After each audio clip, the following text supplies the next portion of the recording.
प्रिय छात्रों, आज हम सूर्यकांत त्रिपाठी निराला द्वारा रचित राम की शक्ति पूजा, जो कि एक दीर्घ कविता है, उससे संबंधित बात करेंगे। सबसे पहले राम की शक्ति पूजा की कथा को समझेंगे कि राम की शक्ति पूजा की कथा या कथासार क्या है। तो आज हम इसके कथासार के बारे में बात करते हैं। सूर्यकांत त्रिपाठी निराला द्वारा रचित राम की शक्ति पूजा एक दीर्घ कविता है जो कि इलाहाबाद से प्रकाशित हुई थी। इलाहाबाद से प्रकाशित दैनिक समाचार पत्र है भारत।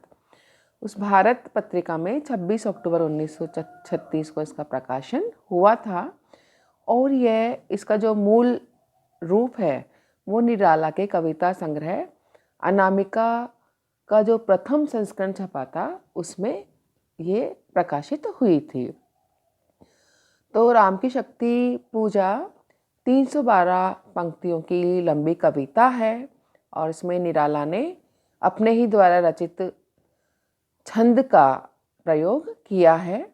ये एक कथात्मक कविता है और जो बहुत संश्लिष्ट मतलब बहुत ही बंधी हुई सी, एकदम पैक्ड होने के बावजूद भी जैसे ही हम इसको खोलते हैं वैसे ही हमको बहुत ही सरल लगती है। इस कविता का कथानक प्राचीन काल से सर्वविख्यात राम कथा का ही एक अंश है। इस पर वाल्मीकि रामायण और तुलसी के रामचरितमानस का भी प्रभाव है, या ये कह सकते हैं कि उससे भी वाल्मीकि रामायण और तुलसी के रामचरितमानस से भी अधिक बांग्ला में एक कृति है कृतिवास, उसका प्रभाव इस पर अधिक पड़ा है।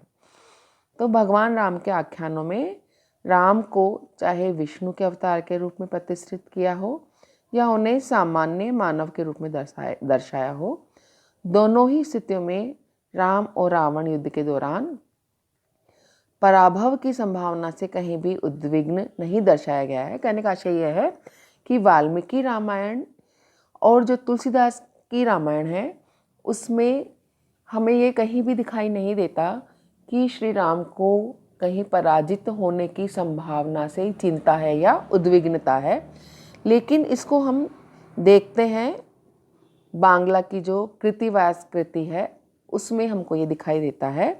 तो यहाँ पर भी निराला ने श्री राम को युद्ध के दौरान जो पराभव की संभावना है उस पराभव की संभावना हमको राम में दिखाई है। रामचरितमानस में तो राम इतने आश्वस्त हैं अपनी सफलता के प्रति कि सुग्रीव से कह उठते हैं, जग में ही सखा निसाचर जेते, लक्ष्मण हतहि निमिष मह तेते, कि जग में जितने भी निशाचर हैं उनको तो लक्ष्मण ही समाप्त कर सकते हैं, मार सकते हैं। तो ऐसा दुर्धर्ष अनुज लक्ष्मण श्री राम के साथ में है, तो फिर बड़े भाई श्री राम को क्या फिक्र। जब रावण का सिर कटने पर उसका सिर फिर से उदित हो जाता है, यानी कि उसका सिर फिर से आ जाता है, तब श्री राम चिंतित तो हुए पर भयाक्रांत नहीं हुए, भय से आक्रांत नहीं हुए। लक्ष्मण को जब शक्ति लगी तब राम चिंतित भी हुए और शोक से आकुल भी हुए, पर यहाँ भी श्री राम जो है वो भय से आक्रांत नहीं है, उनको भय नहीं है, डर नहीं है। तो राम की यही अप्रतिहित मानसिक जो स्थिति है, उनका संकल्पकांत मुख सदैव जो है उनकी सेना के लिए प्रेरणा का स्रोत रहा है, प्रेरणा बन के रहा है। अगर सेना के समक्ष श्री राम भय से आक्रांत दिखाई देंगे तो सेना का मनोबल भी टूटता है। तो ये तो तुलसीदास की रामायण और वाल्मीकि रामायण की बात है, किंतु राम की शक्ति पूजा में महाप्राण सूर्यकांत त्रिपाठी निराला ने राम को भय से शंकित भी दिखाया है और आक्रांत भी दिखाया है।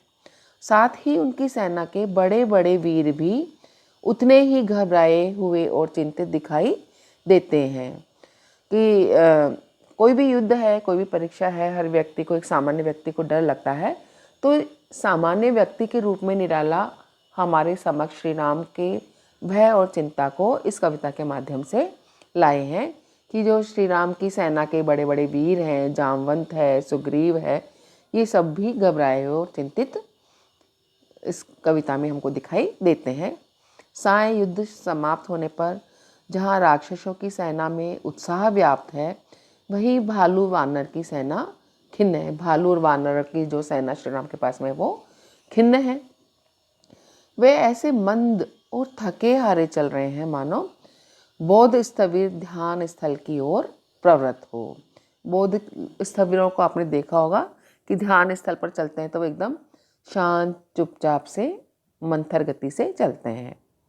निराला ने अपनी इस कालजयी रचना में राम को परंपरागत दिव्यता के महाकाश से उतार कर एक साधारण मानव के धरातल पर खड़ा कर दिया है। जो तुलसी के राम हैं, जो वाल्मीकि के राम हैं, जो कि दिव्य हैं, उस अलौकिक और दिव्य श्री राम को यहाँ पर सूर्यकांत त्रिपाठी निराला ने एक सामान्य मानव का जो धरातल है, जो सामान्य मानव का मानसिक चरित्र है या मानसिक जो उसकी स्थिति होनी चाहिए, उस स्थिति के रूप में ही श्री राम को हमारे सामने वो लेकर आए हैं, जो थकता भी है, टूटता भी है और जिसके मन में जय पराजय का भीषण द्वंद्व भी चलता है। वानर सेना की तो क्या, स्वयं राम की स्थिति दयनीय दिखाते हैं श्री निराला जी।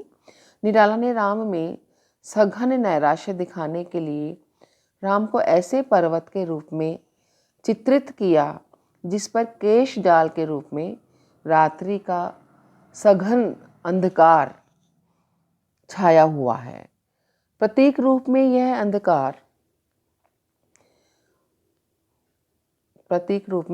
यह जो अंधकार है उस पराजय संकट को भी रूपायित करता है, जो राम के हृदय में किसी प्रचंड झंझावात की भांति उमड़ रहा है और तारा रूपी आशा की किरणें वहाँ से बहुत दूर नीले आकाश से आ रही है। निराला ने इसमें युगीन चेतना और आत्मसंघर्ष का मनोवैज्ञानिक धरातल पर बड़ा ही प्रभावशाली चित्र प्रस्तुत किया है। उन्होंने इसमें कई मौलिक प्रयोग किए हैं जिससे ये रचना एक कालजयी रचना बन गई है। राम की शक्ति पूजा की दृश्य समग्रता एक युद्ध स्थल है। राम श्वेत शिला पर बैठे हैं। सुग्रीव, विभीषण, जामवान, नल, नील, गवाक्ष सभी उपस्थित हैं। लक्ष्मण राम के पीछे हैं। हनुमान हाथ पांव धोने के लिए जल लेकर उपस्थित हैं। सेना को विश्राम करने का आदेश दे दिया गया है। निराला यहाँ प्रतीकों का सहारा लेकर आसन मतलब निकट ही जो पराजय का संकट श्री राम को दिखाई दे रहा है, वह उस संकट का निराला यहाँ पर डरावना चित्र खड़ा करते हैं। लिखते हैं, सागर अप्रतिहत गर्जन कर रहा है, मशाले संशय की भांति लपलपा रही हैं। राम स्वयं हैरान है कि जो हृदय अयुत लक्ष्य सेना के सामने भी थका नहीं, दमित नहीं हुआ, वह भावी युद्ध के प्रति असमर्थ भाव लेकर असहाय सा खड़ा हो गया है। तो सभा अभी आरंभ नहीं हुई, अचानक राम के हृदय में सीता की स्मृति कौंधती है। जय पराजय का संकट हो तो उसकी याद आना स्वाभाविक है। निराला इस स्वाभाविक मनोवृत्ति को नहीं भूलते हैं, उसका चित्रण करते हैं।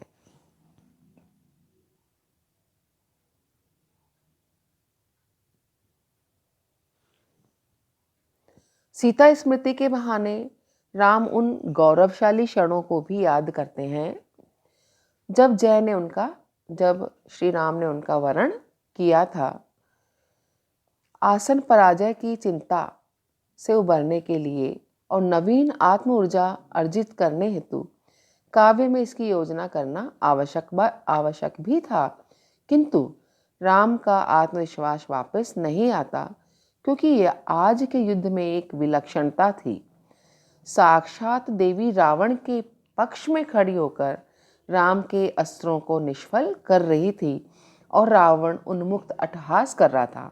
मतलब जो श्री राम हैं उनको इस पराजय में चिंतित अधिक इसलिए दिखाया गया है क्योंकि जिस देवी की वो आराधना करते हैं, जिसको वो मानते हैं, यहाँ वो देखते हैं कि स्वयं देवी ही रावण के पक्ष में खड़ी हुई है, तो उनका चिंतित होना लाजमी है, स्वाभाविक ही दिखाई देता है। अब भावी रणनीति तय करने हेतु बैठी सभा में से विभीषण ने कहा कि प्रभु सब कुछ वैसा ही है, न प्रभु का तर्कश खाली है, न उनका पराक्रम क्षीण हुआ है। मेघनाद विजेता लक्ष्मण उतने ही सजग और गंभीर है। तो यहाँ पर जो जामवंत है वो श्री राम की चिंता को कम करने का प्रयास करते हमको दिखाई देते हैं कि सब कुछ जैसा कि पहले था हमारी शक्ति, वो वैसी ही शक्ति अभी हमारे पास में है। तर्कश भी है, तर्कश में बाण भी है, और जो पराक्रमी वीर हमारे साथ थे वो अभी भी हमारे साथ हैं, उनका कोई पराक्रम क्षीण नहीं हुआ है। मेघनाद विजेता लक्ष्मण उतने ही सजग हैं, गंभीर है।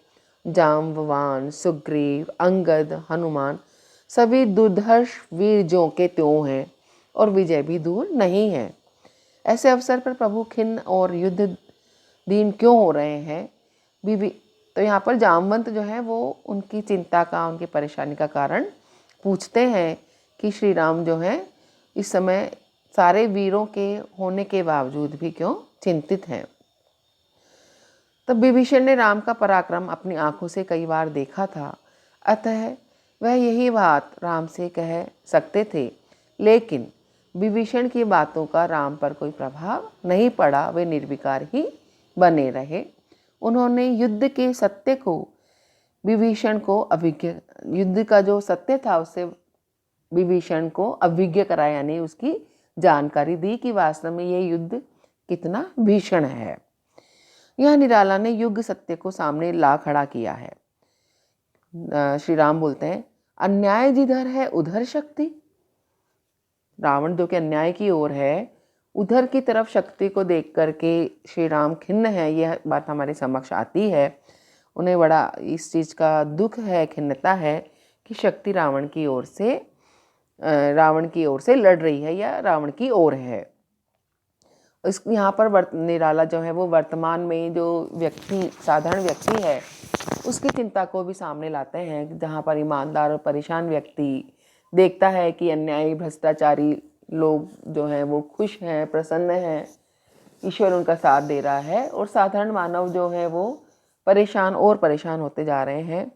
तो यहाँ पर यही निराला कहते हैं कि प्रायः जीवन में भी हम देखते हैं कि अन्यायों के पास में अधिक शक्ति होती है और जो सरल व्यक्ति है वो प्रताड़ित होता ही रहता है। निराला स्वयं भी जीवन पर्यंत परिस्थितियों से लड़ते रहे हैं, लेकिन उन्होंने कभी हार नहीं मानी। तो यही निराला का जो स्वयं का जीवन है वो भी राम की शक्ति पूजा में राम की तरह ही हमको दिखाई देता है। वो भी विपरीत परिस्थितियों से पूरे जीवन काल में लड़ते रहे हैं। तो यहाँ पर इसकी जो प्रासंगिकता है वो भी हमारे सामने आ जाती है कविता की। राम ने आगे कहा कि यह देवीय विधान समझ से परे है कि शक्ति अधर्म रत रावण के पक्ष से आक्रामक है। महाशक्ति रावण को अपने गोद में उसी प्रकार लिए है जैसे चंद्रमा की गोद में उसका लांछन। चंद्रमा की गोद में उसका लांछन, बहुत ही सुंदर प्रयोग यहाँ पर हमने किया है कि चंद्रमा जैसे लांछन अपने गोद में लिए हुए है, खराबी है उसमें, तब भी चंद्रमा उस लांछन को या उस दाग को अपने आप में समाये हुए है, दिखाई देता है। वैसे ही रावण जो कि अन्यायी है, अहंकारी है, उस अहंकारी रावण को महाशक्ति ने अपनी गोद में लेकर के उसको इस समय तक अविजित बना रखा है।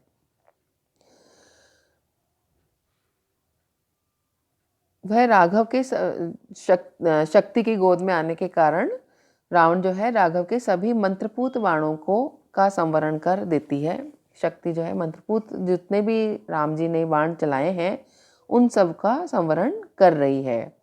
राम के सभी प्रहार निष्फल होते जाते हैं। अंततः जब उन्होंने राम की ओर निहारा तो राम के हाथ ऐसे बंध गए मानो किसी जादूगरनी ने उन्हें कीलित कर दिया हो। जब शक्ति ने राम की ओर निहारा तो शक्ति की ओर श्री राम बाण नहीं चला सकते थे।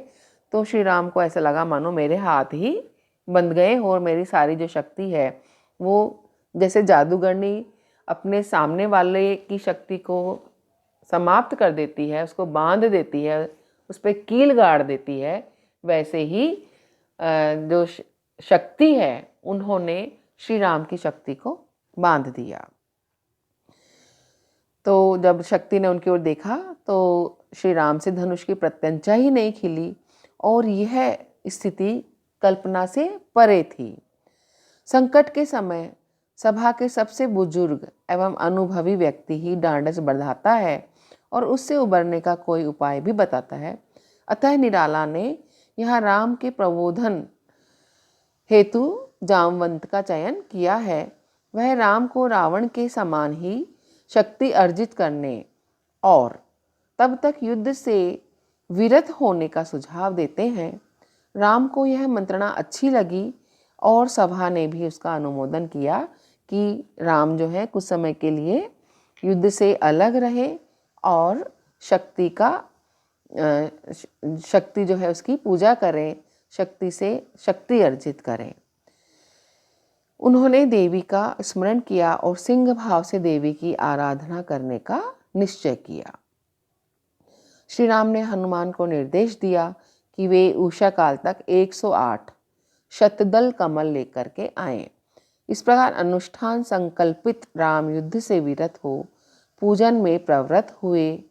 उनका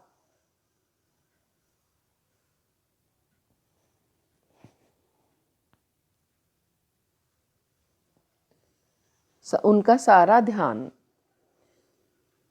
10 भुजा दुर्गा के नाम जाप में लगा है। वे कुंडलिनी जागृत करने में लगे हैं, चक्र पर चक्र पार होते जा रहे हैं। आप सब लोगों ने हठ योगिक साधना के बारे में सुना होगा, जिसमें कि कुंडलिनी जागृत होकर सारे चक्रों का भेदन करके ब्रह्मांड तक पहुंचती है। तो वैसे ही श्री राम भी शक्ति की पूजा कर रहे हैं और उनकी जो कुंडलिनी है वो जागृत होकर ब्रह्मरंध्र तक पहुंचने वाली है और वो चक्र जैसे जैसे पार होते जाते हैं, एक जब उनका जाप पूरा होता है तो वो एक शतदल कमल देवी को अर्पित करते जाते हैं। तो जाप करते करते राम ने ब्रह्मांड को अपने अधीन कर लिया, यानी कि ब्रह्मरंध्र के ऊपर तक वो पहुंच गए हैं। और ऐसी स्थिति में देवता भी स्तब्ध हो उठे हैं। अब जब वो ब्रह्मरंध्र पार कर चुके हैं, जिसको कि हम यहाँ पर कह सकते हैं कि ब्रह्मांड जो है उन्होंने पार कर लिया, उसको अपने अधीन कर लिया है, और उनकी इस एकाग्रता को देख करके देवता स्तब्ध हैं, आश्चर्यचकित हैं। और तब अंततः परीक्षा की घड़ी आती है। राम की शक्ति पूजा का चरम बिंदु भी यही है। राम की शक्ति पूजा जो कविता है उसका चरम बिंदु भी हमको यहीं पर दिखाई देता है। और इसी मौलिक उद्भावना और वस्तु के सुगठित विन्यास बल पर इस छोटी सी काव्य रचना को बेहिचक महाकाव्य विद्वानों ने स्वीकार किया है। तो राम की कुंडलिनी जागृत होकर जब सहस्त्रार के स्तर पर पहुंची, देवी ने शक्ति ने उन शतदलों में से एक कमल को चुरा लिया। अंतिम जाप पूर्ण करके जैसे ही श्री राम ने पुष्प चढ़ाने के लिए हाथ बढ़ाया, जहाँ पर सारे पुष्प रखे हुए थे, तो देखा कि वहाँ पर जो अंतिम पुष्प था वो पुष्प वहाँ पर नहीं था। जब सिद्धि आसन हाथों में है तब इतना बड़ा विघ्न, अर्थात जब पूजा समाप्त होने पूर्णता की ओर थी, चरम पर थी, तब जो अंतिम पुष्प था वो पुष्प श्री राम के हाथ में नहीं लगा। तो ऐसे में राम जो है वो बहुत विह्वल हो जाते हैं, भावुक हो जाते हैं और उनका जो मन है वो विषाद से भर जाता है, दुख से भर जाता है। सोचने लगते हैं, तब जब अंतिम कमल उनके हाथ में नहीं आता तो श्री राम सोचने लगते हैं, धिक जीवन जो पाता ही आया विरोध, कि इस जीवन को धिक्कार है, इस जीवन में कि जो इसको आज तक हमेशा विरोध का ही सामना करना पड़ा है। और यहाँ पर हम देखते हैं कि निराला का जो व्यक्तिगत जीवन है वो भी ऐसे ही विरोधों और ऐसे ही संघर्षों से भरा हुआ है। तो इस एक पंक्ति के अंदर मानो जो पूरी जीवन की कथा है, कुंठा है निराला की, वो इस एक लाइन में ही आ गया कि धिक जीवन जो पाता ही आया विरोध। यहाँ पर हम फिर आप आगे देखते हैं कि निराला का जो वैशिष्ट्य है वो राम के चरित्र को मानवीय मनोवैज्ञानिक विकारग्रस्त और फिर अप्रतिहित बनाने के अद्भुत कौशल में अंतर्भूत है। वह एक और, फिर आगे वो लिखते हैं, वह एक और मन रहा राम का जो न थका, कि चाहे उन्होंने ये सोचा कि इस जीवन को धिक्कार है जो कि हमेशा ही विरोध पाता आया है, लेकिन फिर आगे वो लिखते हैं कि वह एक और मन रहा राम का जो न थका, जिसमें दैन्य रिक्तता नहीं, जिसमें दैन्य जो है वो टिकता नहीं है, और जो गाथा के आवरण को भी विच्छिन्न कर देने में, माया के आवरण को भी विच्छिन्न कर देने में समर्थ है। जो ये माया उसके सामने आई है, ये जो भ्रम है, ये जो संशय है, इसको विच्छिन्न कर देने में भी समर्थ है। तो यहाँ पर जो निराला है वो थकते नहीं हैं। कितना भी उनके सामने जीवन संघर्ष आया है, परेशानियाँ आई हैं, परिस्थितियाँ विपरीत ही रही हैं, लेकिन वो फिर भी नहीं घबराए हैं और यहाँ भी माया का जो आवरण है उसको विच्छिन्न कर देने में वो समर्थ हुए हैं। अंततः यही प्रज्ञा, यही उनकी जो बुद्धि है, उनका पथ प्रशस्त करती है और उनके मन में सहसा ही एक विचार कौंधता है कि माँ कौशल्या उन्हें सदैव राजीव नयन कहती थी। तो राजीव नयन मतलब कमल, यानी कि नेत्रों के रूप में उनके आंखें जो है वो कमल ही हैं। तो ये विचार मन में आते ही पुष्प के स्थान पर देवी को एक नेत्र देने के लिए श्री राम जो है वो उद्यत हो जाते हैं। और जैसे ही उनके मन में ये आता है कि ये मेरा नेत्र कमल ही है, मैं ये देवी को अर्पित कर सकता हूँ, तभी ब्रह्म बाण वहाँ पर एक दैदीप्यमान था, उनके हाथ में ब्रह्म बाण आ जाता है। वे सहर्ष दाहिने हाथ से दायां नेत्र निकालने के लिए तैयार हो जाते हैं, उद्यत हो जाते हैं। और जैसे ही वो बाण निकालते हैं, वैसे ही बाण किस लिए निकालते हैं? अपनी आँख निकालने के लिए, जो कि वास्तव में जो उनकी माँ उसको राजीव नयन कहती थी, तो उसको एक कमल के समान ही देवी के समक्ष अर्पित करने के लिए वो शर उठाते हैं। और जैसे ही उनके इस मजबूत निश्चय को देवी देखती है, पूरा ब्रह्मांड जो है वो कांप उठता है एकदम उनका, जैसा ही वो शर उठाते हैं, बाण उठाते हैं, और विद्युत वेग से उसी क्षण देवी प्रकट होती है और उन्होंने तुरंत ही राम का जो हाथ अपने नेत्र निकालने के लिए तैयार था, उसको, उस हाथ को उन्होंने पकड़ लिया। जैसे ही हाथ पकड़ा, राम ने उनको बड़े थके हुए से नयनों से देखा, विथकित नेत्रों से उनको देखा। सामने माँ दुर्गा अपने पूरे स्वरूप एवं श्रृंगार में उनके समक्ष आ गई थीं। उन्होंने राम को आशीर्वाद दिया, होगी जय हे पुरुषोत्तम नवीन, तुम्हारी जय जयकार होगी हे नवीन पुरुषोत्तम। इतना कह कर के जो देवी है वो राम के मुख में, राम के शरीर में अंतर्लिप्त हो गई या उनके उन्हीं में लीन हो गई। तो यहाँ पर श्री राम की जयकार के साथ में जो राम की शक्ति पूजा है वो समाप्त होती है। और निराला ने राम कथा के इस अंश को अपनी कविता का आधार बनाकर निराश हताश जनता में एक नई चेतना पैदा करने का प्रयास किया है। कविता में पूरा वर्णन इतना स्वाभाविक है कि लगता है कोई कहानी ही आँखों के सामने प्रस्तुत की जा रही हो। तो ये है राम की शक्ति पूजा का सार। आगे के व्याख्यानों में हम राम की शक्ति पूजा की व्याख्या भी करेंगे। आज के लिए इतना ही। धन्यवाद।